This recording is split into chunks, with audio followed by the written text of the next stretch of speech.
新北市碧华国小音乐班的小朋友第一次接触客家话，觉得既新鲜又有趣。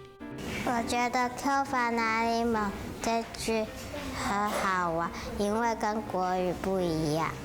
虽然大家都有很好的音乐基础，但要唱客家歌之前，得先练好发音。对。这是校方为了教学更多元化安排的客家音乐课程，希望孩子在不同文化的洗礼下，音乐素养也能渐渐茁壮。刚开始听到客家话，觉得音调很奇怪，没有听过，然后就觉得很特别。平常都是听流行歌，现在听到比较古老的音乐，比较特别有趣。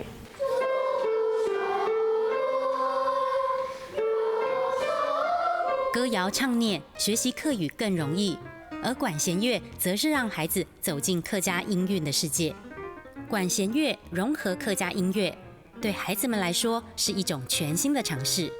因为我是客家人，所以知道要学客家音乐，觉得懂通。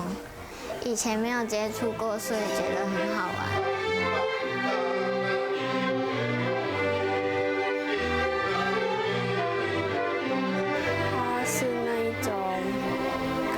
即兴的，就是如果我们把它用在西方音乐的话，就会变成就是另外一种风格。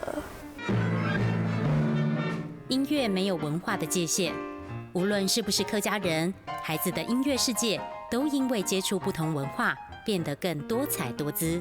上课喽！懂听，懂听，懂听。